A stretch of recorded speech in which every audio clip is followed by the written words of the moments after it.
वडोदरा के वकील मंडल की ओर से दिवालीपुरा न्यायालय के गेट नंबर 5 पर पहलगाम हमले में मारे गए मृतकों को श्रद्धांजलि देने का कार्यक्रम आयोजित किया गया। दरअसल कल जम्मू कश्मीर के पहलगाम में आतंकी हमला हुआ था, जिसमें कई लोगों ने अपनी जान गंवा दी थी और कई लोग घायल हुए थे।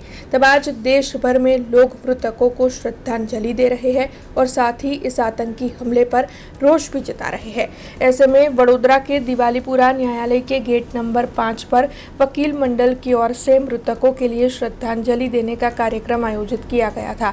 इस दौरान फौजदारी वकील मंडल के पूर्व प्रमुख हर्षद भाई परमार, बड़ौदा बार एसोसिएशन के मेंबर दीपल ब्रह्मभट्ट और साथ ही अन्य कई एडवोकेट्स मौजूद रहे थे। आज फौजदारी वकील मंडळना सीनियर धाराशास्त्रीओ द्वारा जे जम्मू काश्मीरना पहलगाममां जे हत्याकांड थयो अने आतंकवादीओए जे निर्दोष लोकोने गोळीएथी वींधीने तेमनी निर्मम हत्या करी ते बदल आजे मौन राखीने तेओने मृतकोने श्रद्धांजलि आपवामां आवी।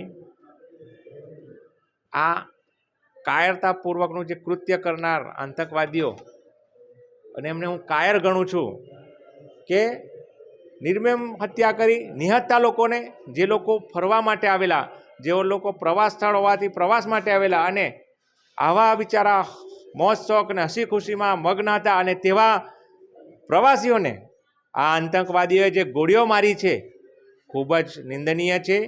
अने सौथी दुखद घटना ए छे के आ आतंकवादीओ धर्म पूछीने जे गोळी मारी ए निंदनीय छे। कारण के एम घणा के आतंकवादीनो कोई धर्म नहीं होतो, परंतु आ प्रथम वखत देखवा मळ्युं छे के जे धर्म पूछीने जे गोळीओ मारी छे आ देशनी प्रजा कभी सहन नहीं करे अने आने साखी पण नहीं ले।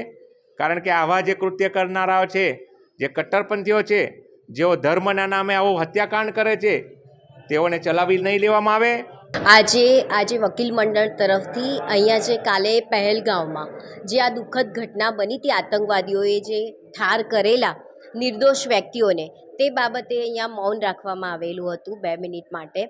અને આ જે ઘટના છે એ બહુ નિંદનીય કહેવાય અને બહુ દુઃખદ ઘટના કહેવાય। કારણ કે જે પ્રવાસીઓ, આપણા દુનિયાનું સ્વર્ગ કહેવામાં આવે છે કાશ્મીરને, તો ત્યાં પ્રવાસના હેતુથી જે ગુજરાતીઓ કે દેશના અન્ય ભાગોમાંથી પણ જે લોકો ત્યાં ગયેલા પ્રવાસના અર્થે, પણ તેઓને ખબર પણ નથી, સપને પણ વિચાર્યું નથી ને આ રીતે આતંકવાદીઓએ જ્યારે હુમલો કર્યો અને એમાં પણ એમના પર ગોળીઓ ચલાવી। આપણો દેશ શું છે, સર્વધર્મ સમભાવ છે, પણ એમને જ્યારે ધર્મ પૂછીને જે ગોળી મારી, તો આવી ઘટના આપણે બહુ દુઃખદ કહેવાય અને આ ઘટનાને અમે વખોડી નાખીએ છીએ।